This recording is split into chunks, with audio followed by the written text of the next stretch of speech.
Hello. Hello, everybody. Welcome to How to Get Shot and Love It. My name is Stephanie Richardson, and I'm an access consciousness facilitator. I am also a photographer by trade and training.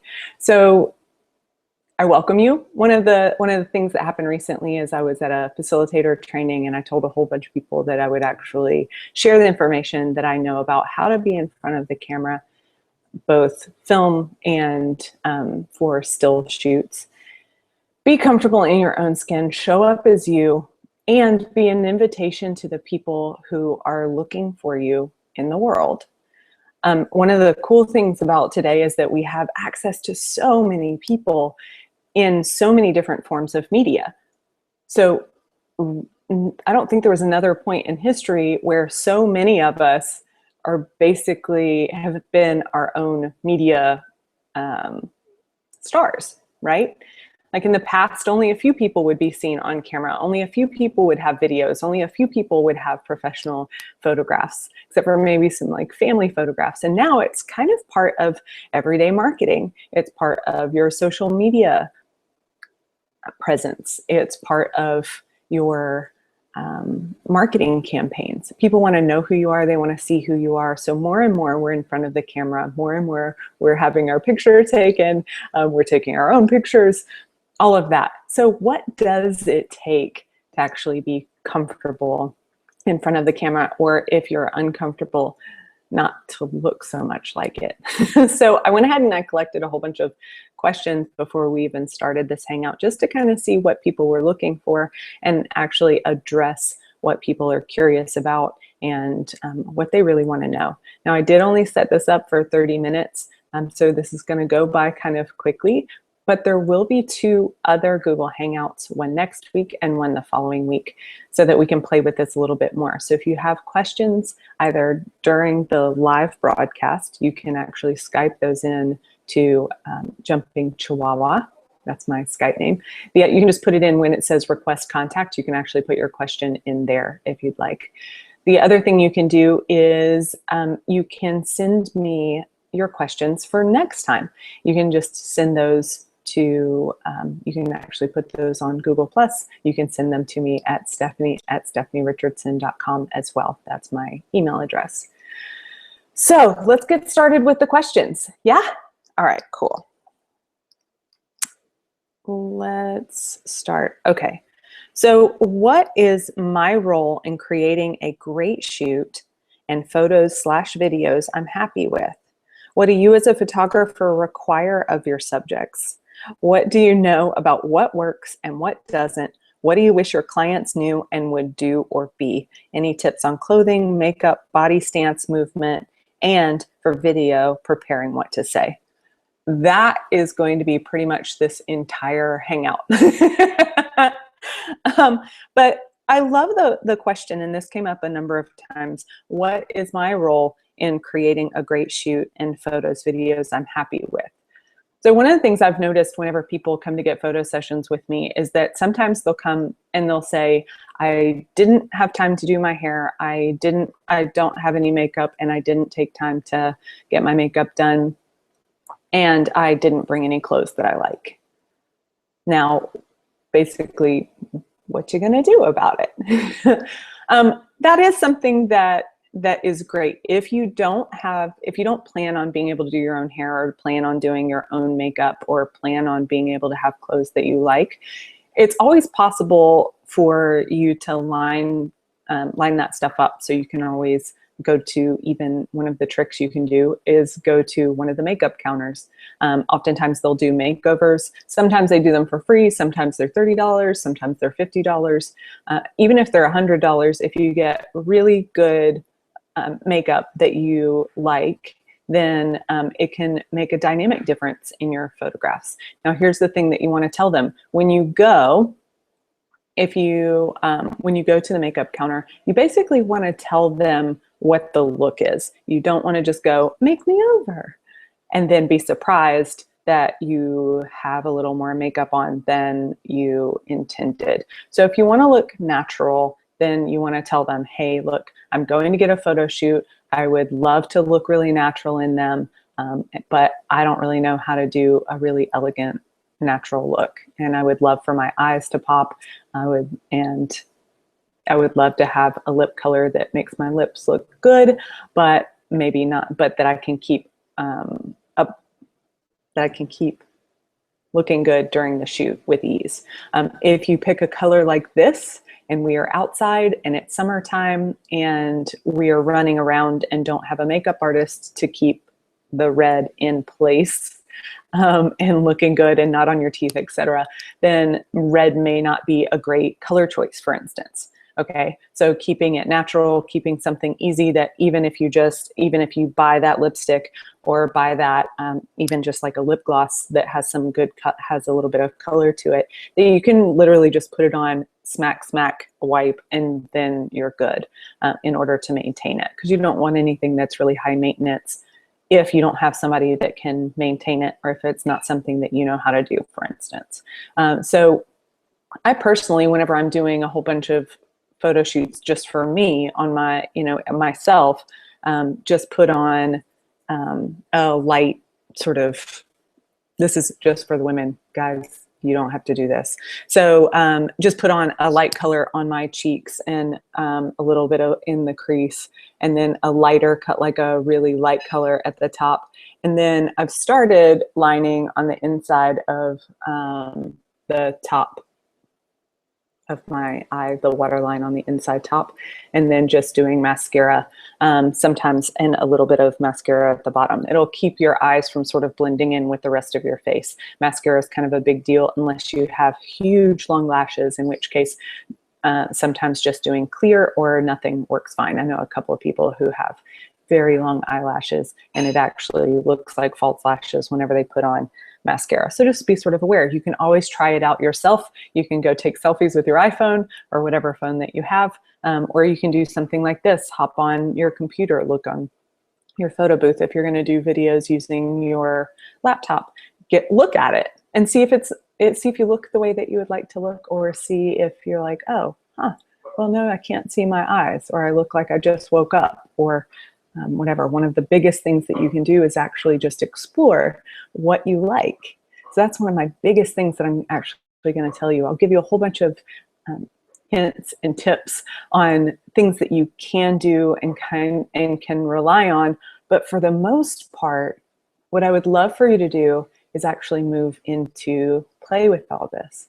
When you take the significance out of all of it, whenever the judgment matters less to you than actually having fun, all of a sudden having great photographs becomes really, I was going to say really easy, but it becomes a lot easier when you lower your barriers and when you show up and are willing to just laugh and play, look at them, laugh and play some more, look at them, laugh and play some more. The thing that starts to happen is that you begin to see that the photographs don't actually mean anything about you.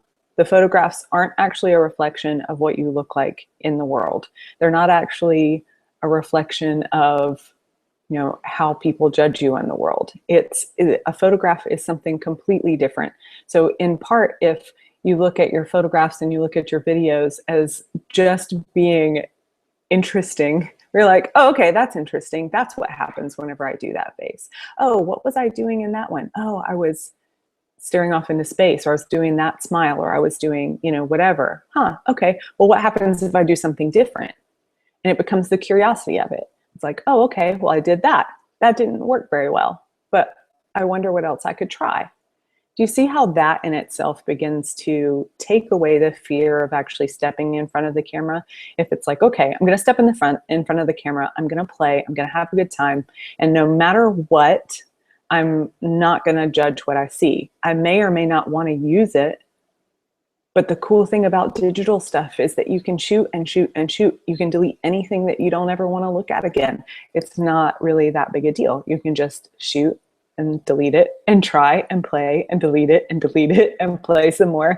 Keep one, delete it, delete it, delete it. I heard once the difference between a professional photographer and an amateur photographer was how many pictures were in the trash. So You know, there's that kind of thing. Same thing, like the same difference between someone who has ease and comfort and fun in front of the camera, or who has great shots sometimes is just how many are in the trash, right? Okay, but let's get you some real tools. So first of all, be willing to actually make sure that you have the makeup that you would like to have. If you don't know what that is, do seek out a professional. Get somebody to help you with it, whether it's the people at the makeup counter or a friend that you notice has ease with makeup, that they wear makeup and it looks great on them. Now, they may or may not be able to show you what will look good on you. So the other part with that is, would you be willing to play with that yourself too? So you could do something like go to a Sephora or go to a MAC counter, or go to, there's some like Trish McAvoy, where they tend to do really great subtle looks. So you can go to one of those places, get some tips from them, buy either stuff from them, buy stuff from someone else that has the qualities that you were looking at that counter, and then go home and play, try it out. Just because you're not good at it the first time does not mean that you're not good at it. It just means that you haven't gotten it down yet, right? And then the other part is, if you are going to do your makeup yourself, brushes help a lot. Now, that is something you're going to have to talk to a professional about, but that makes it so much easier to actually get your makeup looking good with a lot of ease. If you're trying to do makeup with the little doodads that come with your makeup, the chances of you getting it done with ease and it looking good is pretty small. It's just really hard. And that's not you. That's just because it's hard to do with the wrong tools. Just like a lot of stuff, it's really hard to do without the right tools. Okay, so moving on from that, clothes is pretty much the same story. Get stuff that fits you well, stuff that you feel really good in, stuff that when you put it on, you naturally light up with joy. This does not mean that it is your comfiest clothes. It doesn't mean that just because you light up because you're so happy to be comfortable in sweatpants, that doesn't mean that that's going to look good. But you know, whenever you put something on and you walk to the mirror and you look and you're like, oh, wow, I feel really amazing in this. Now, there is a caveat to this. One of the things that can happen is you can be so used to what you think your image is, or what you think you should show up as, that you may not pick stuff that actually would create more for you in your business. So I hate to say that that's really up to you to know. You can always get a session and like work on, your, the way you think about yourself or whatever. But if you go, again, like go to a store that has really nice clothing. This doesn't mean that you actually have to buy the clothing there, but what I want you to do is actually go try on stuff that may be outside of what you've ever considered as far as your price range is concerned, designers are concerned, out beyond what you would normally put on, stuff that's nicer than you would normally wear. And I would just ask that you take a friend with you that actually adores you and thinks the world of you, that has amazing taste, and just play and actually see if there's stuff that you haven't considered, that makes you and your body just sing. And what that'll do is, regardless of whether you buy that stuff, it'll inform you of what it feels like to have something on that really expands your world. It sounds weird that a piece of clothing could do that, but when you actually put on a garment that your body really likes, that you look phenomenal in, there is something different that happens. It's almost like immediately your shoulders want to roll back, your heart kind of wants to open up, and you want to breathe deeper. It feels like showing up, or even feels like being fancy, right? So anyway, those are fun things to play with.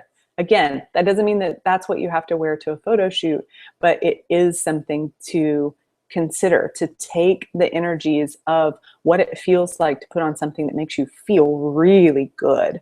Like, wow, I feel like $1,000,000 whenever I wear this. And then get what that energy is. Bring that with you. Oh, remember when I felt like $1,000,000?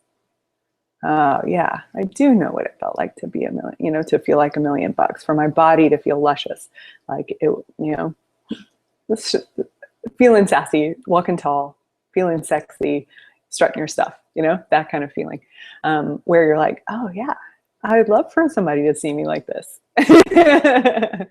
And then you can find, if it's out of your price range or it's not something you want to choose, then you can always look for stuff in other places that does the same thing for you, right? Once you know that feeling, you always know that feeling. Cool. The other thing that you can do is we can get a stylist. You can get a stylist for the photo shoot. That's just something that you want to mention to your photographer.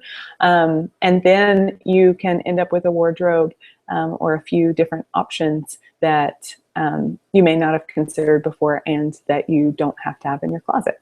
So that's pretty easy. But you want to talk to your photographer about that in advance. Hey, is it possible for us to have a stylist on set? Hey, is it possible for us to have a makeup artist? I would love those two things. Yeah, so that. Now, what else? Okay, so those are the things. Those are things that, you know, it's much easier as a photographer when people show up and they actually feel good about how they're showing up. Now, the other part, there's nothing wrong when you show up and you're like, wow, it turns out I don't have anything that I really love, or I don't have the makeup that I really like, and I don't really like my hair right now.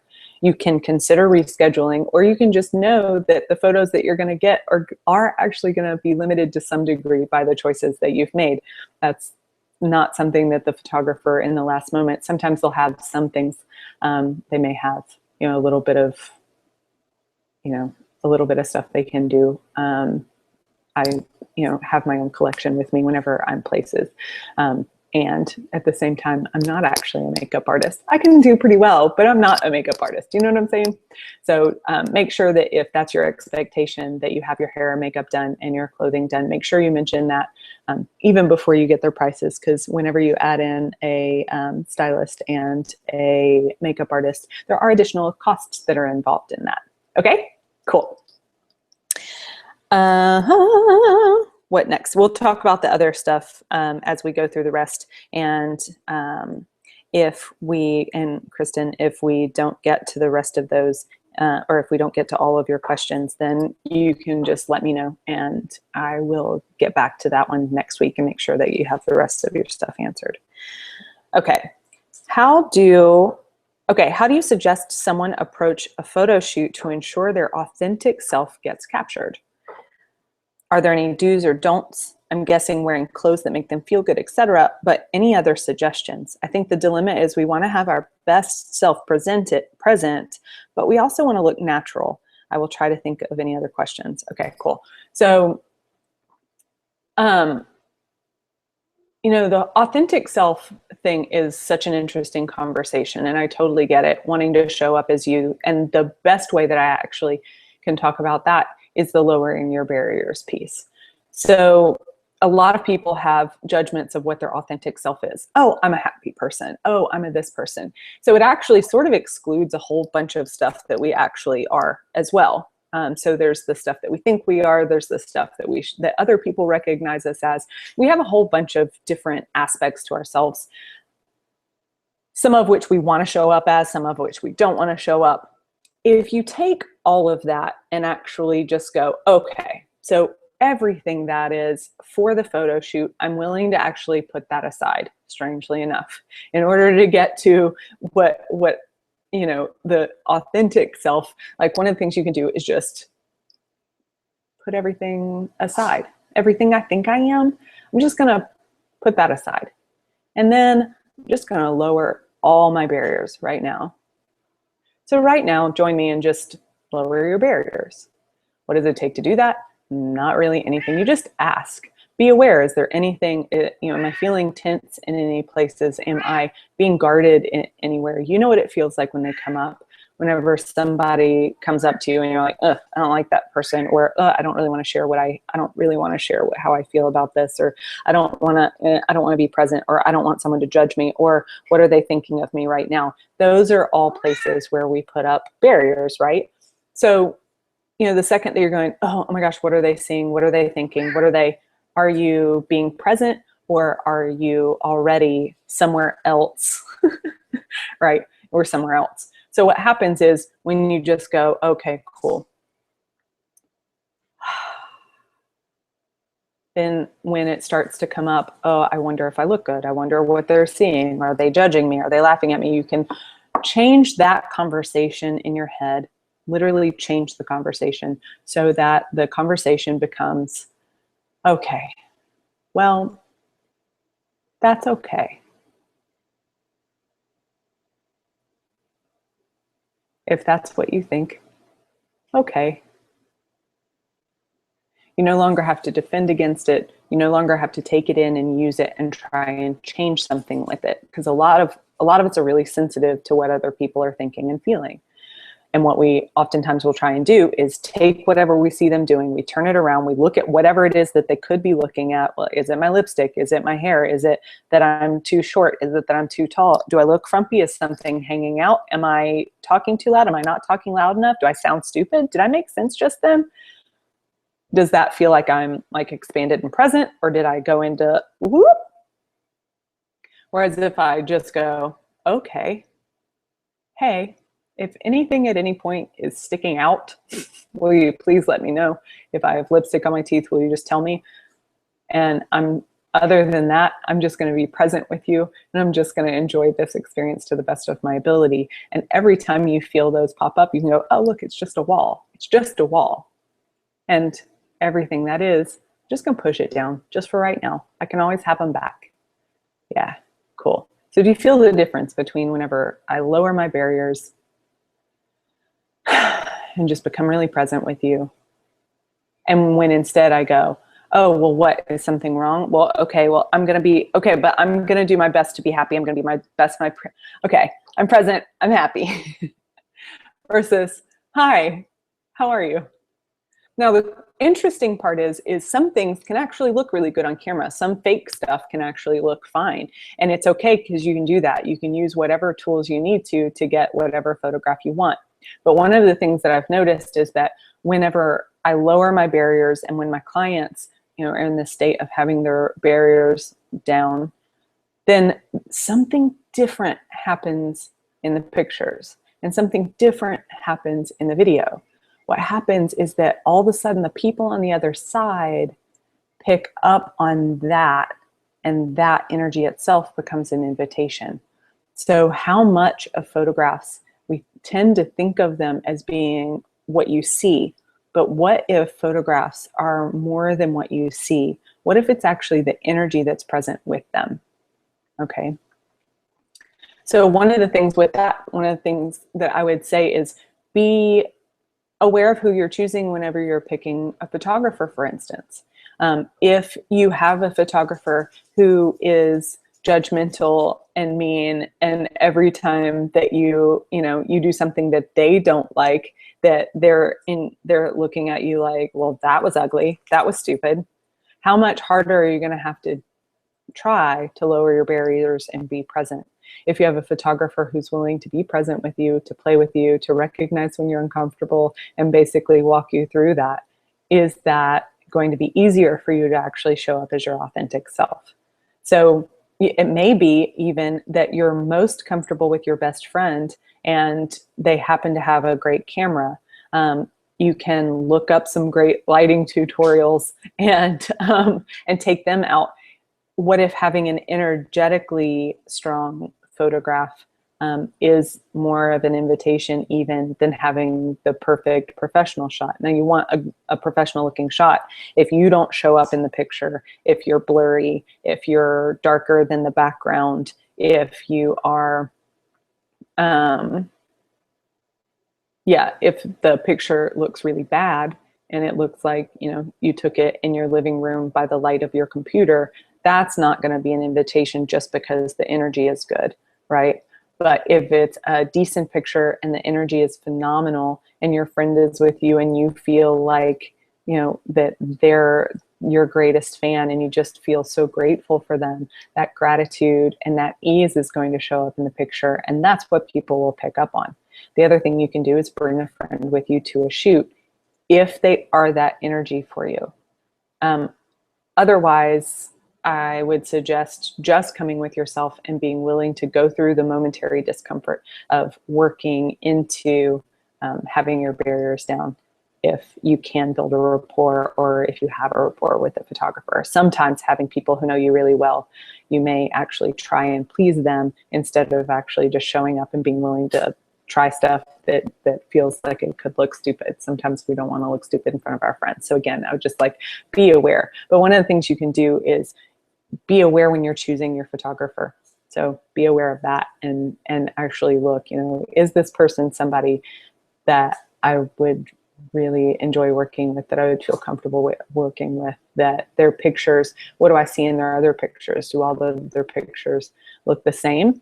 That can be good because you know that that's what they'll capture for you. And if that's what you would like to have, then use that photographer. If they have pictures that look similar all the time, that's something that you can probably count on them to capture for you. So that's, you know, that's pretty cool.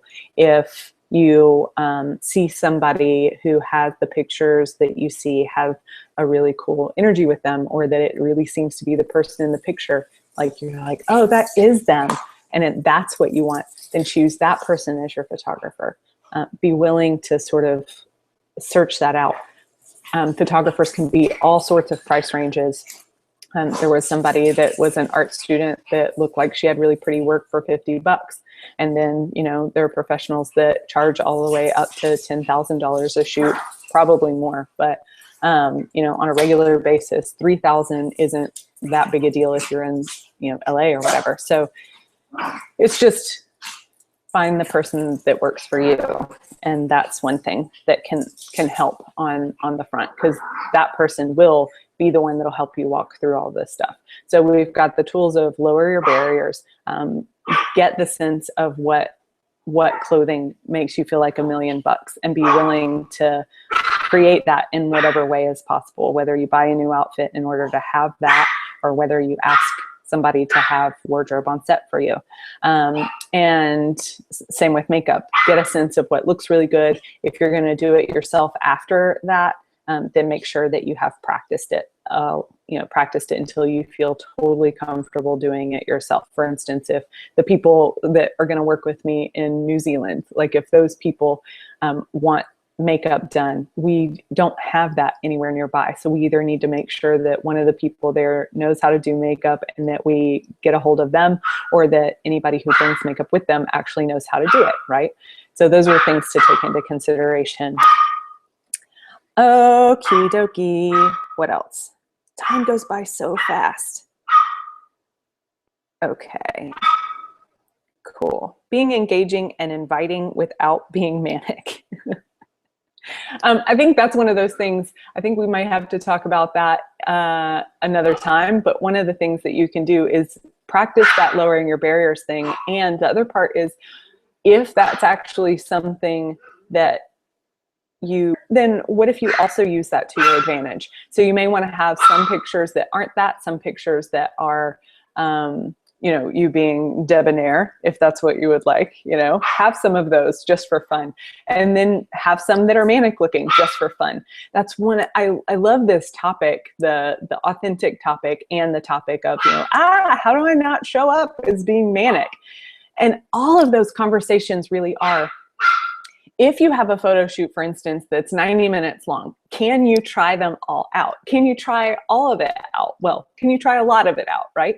Okay, so now I'm gonna do manic for a couple of minutes. I'm gonna see how that works. Is this fun for me? What do I look like when I'm manic? Do I look crazy? You know, like nobody's gonna hire me for that, except for maybe you're doing a telecall or a, you know, speech, or maybe you can use it in some of your marketing of like feeling crazy. It may not be like, you may not want to put it on a magazine cover. And at the same time, what if that's fun to have in your repertoire? Everywhere that we have made it where there's one picture that we're looking for, and that is the only one that we'll be happy if we get, you know, can you just kind of destroy and uncreate that idea? Yeah, and everything holding it in place, that there's only one photo that people are going to respond to. You don't even know what it is. You just know that you have to show up perfectly authentic. You have to show up perfectly poised. You have to show up perfectly pretty. You have to show up perfectly Woo! No wonder nobody likes getting their picture taken, right? Like that is a lot of pressure and there's a lot going on and there's a lot that you're paying attention to that has nothing to do with actually just showing up and being present and saying hi to your audience. Because what if we could just show up, be present, say hi to our audience? And then what if we threw in some, oh my gosh, I'm going to play with some glamour shots. Will you play with me doing glamour shot? What do you do with glamour shots? Well, I don't know. Maybe I put my hands up like this. Maybe I like whatever. Maybe I don't know. What do I do? What do I do? Right? And just like maybe none of them turn out. Would you be willing to totally waste your money on a photo shoot that you have a blast doing? What if none of your shots came out and you just got to play, have fun, be engaged, lower your barriers, be present, talk to people that, so one of the things that I tell people is that, you know, you're making eye contact with the people who will meet you or who will do business with you. You're literally in that moment making eye contact with them and saying hi, right? So whether it's seductively or whether it's playfully or whether it's vulnerably or whether it's vulnerably and playfully, whether it's seriously, whether it's, you know, kind of whatever that is, what if all of that, it's like, what if you just play with that and have the fun of it? Enjoying the moment, not worried if at the end you'll have that one picture that's in your mind that's the only picture that you can use.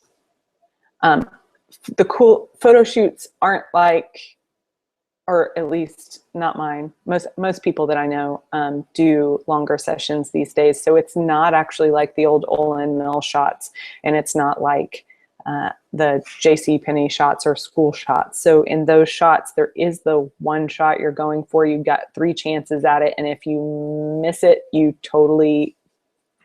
stuck in the yearbook with that heinous picture. We have all had it happen before. So everywhere, when you think about a photo shoot, that is the image that comes to mind. And that is the only image that you can think of. That's the one you're going to end up with. Like somehow, you know, you're in your 30s, your 40s, your 50s, but somehow you're that weird kid again with the bad braces and the hair that, you know, the hair that's heinous. You know what I'm talking about, right? Like that's what you're going to show up as because you can't help show it, but that's how you show up every time. Everything that is, we destroy and uncreate it all. Cool. Cool. So if you could have a clean slate and if you could play and if you could lower all your barriers and be present, and if you've taken care of the clothes that make you feel like $1 million and taken care of the makeup, does that already begin to shift what you think is possible with a photo shoot? So I'll just cover the things we covered today. So you want to wear clothes that make you feel preferably like $1 million. Solid colors can be great. Keeping it simple is great. Mainly feeling good about yourself in it is the biggest thing. But the solid colors can help. And then not colors that are like fluorescent orange or fluorescent green. Those will actually show up on your face. They actually reflect light up. So it'll turn kind of green or hot pink. So you want to keep tones that don't flash up on your face. And okay, so clothes, makeup, again, make sure that the makeup, the main thing is that you is that if your lipstick, that it be something that you can apply with ease and not have to keep maintained unless we have a makeup artist on set, okay? But something that you feel good in. Know that what you look like before you get on camera will be, and when you look in the mirror in a bright light, it may look like you have a lot more makeup on than it will show up on camera. So do know that. a lot of people are like, but I have so much makeup on. You don't want to have clown makeup on. You do want it to look good, but you probably want it to look a little bit closer to what you think of as going as a night out. Especially if you tend to not wear any makeup, then it might look to you like you're about to go on a night on the town. But it probably will not show up that way on camera.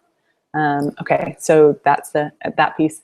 Then again, lower your barriers. The camera is just an eye, which means that when you make eye contact with it, you're making eye contact with the people on the other side. We'll talk about the energy that you can use with the people on the other side in the next hangout. And make sure that you look at the energy and or the work of the photographer that you're looking at hiring. What if their work tends to have a similar feeling across all of their work, then the likelihood is that that's the feeling that they'll shoot you with. And if that's what you would like, then that's a great choice for you. You can also interview photographers. You can talk to them. I tend to pick things on energy, and I also know that if I like it, then I'll use it. And if I don't like it, then I had an experience. So I stopped having the point of view that, that it has to turn out. And what that's done is it's taken all the pressure off. If it doesn't have to turn out, then all I have to do is show up and have a good time. And no matter what, I've shown up and I've had a good time. And then, yeah, lowering your barriers, being present, and having a good time. The one last thing, and I didn't get to I hardly got to any of the questions. One of the last things is look at other pictures. You can go online and you can look at the people who are doing what you're doing. And you can see if any of those pictures, if any of the poses are things that feel fun to you. And then you can play with those. So even before you go out for your photo shoot, your professional photo shoot, if that's what you're choosing, you can play with them. You can try them out. You can have somebody in your family or one of your friends take the pictures. Here's one of the things you want to be aware of. Just play with the poses. Don't bother looking at, is this a picture I want to use? Just play with the poses. See how your body feels in those poses. See how it actually looks. So you'll be playing with how your body feels and how it shows up, because sometimes those can be drastically different. For a long time, I thought that I was smiling all the time, and it turns out that I wasn't actually smiling. It's the whole thing of like, are you smiling? Will you let your face know it? So I had to play a lot in the mirror to actually go, oh, wait, that's a smile. And it's like, that other thing I was doing was not a smile. That's so weird. In my head, it was a smile. So feel free to look at other poses, try them out, play with them, try out ridiculous ones, try out ones that are in Victoria's Secret, try out ones that are in, GQ, try out ones that are in, I heard that. Try out ones that just find different magazines, find engaging pictures, look in art books, like whatever. Try out different poses and just see what it looks like when you actually get them. It'll start to engage that place where you recognize where your body is in space. It'll train your proprioception so that you can tell, oh, when I think I'm turned really far, I'm actually only turned a little bit. Okay, so then I'm gonna actually, oh, that's what my muscles feel like when I'm in a pose like this. So you begin to engage your body in a different way. We can always work with you on set, but it always helps too if you play and sort of have those movements in your body, in your vocabulary, because we kind of have a movement vocabulary in the same way that we have a word vocabulary. We only use certain movements. Like how often in a day do you, caress maybe never, right? Unless you're like me, I always have my hands up in my hair.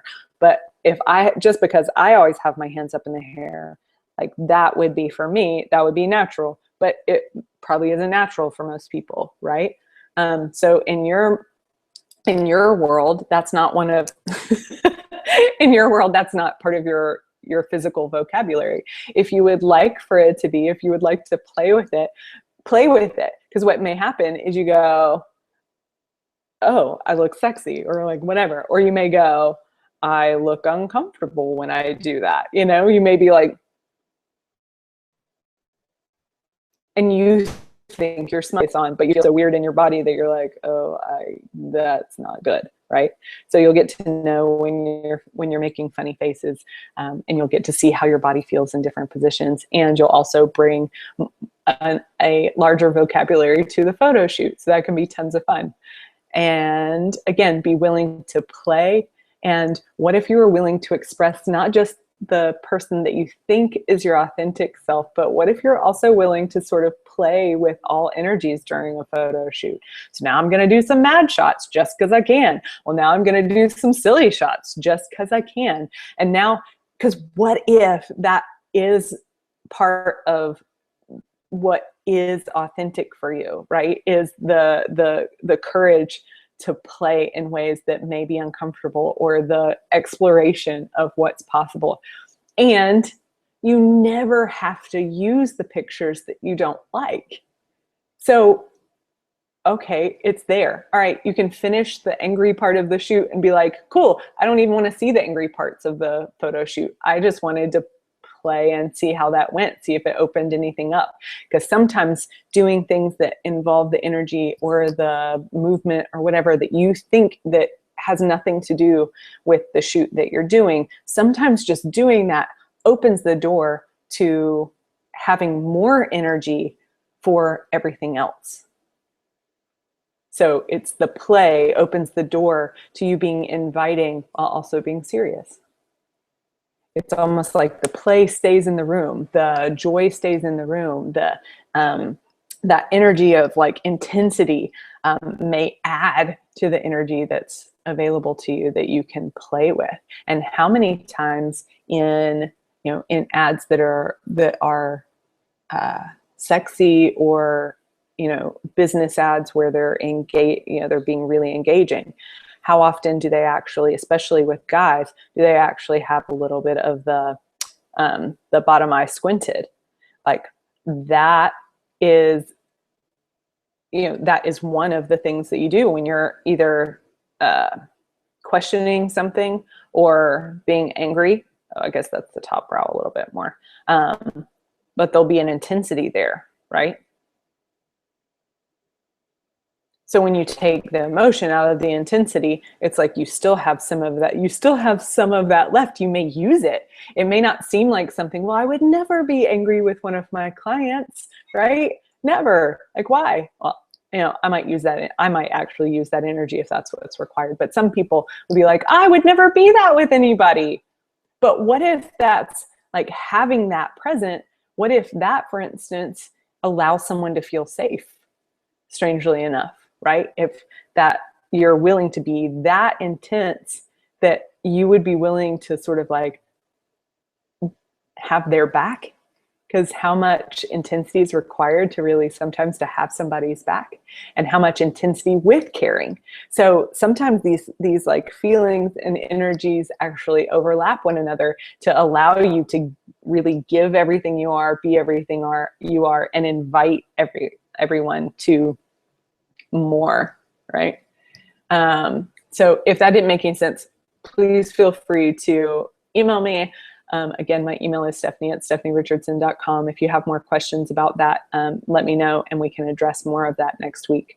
So I'm not saying, I am saying like to be present, to be you with none of your guard up, and having that range available to you that when you open the door to a wider range than you would normally do during a photo shoot to get the right photograph, can allow you to have more energy present for the invitation and the kindness and the joy that you would like to present and you would like to be an invitation to.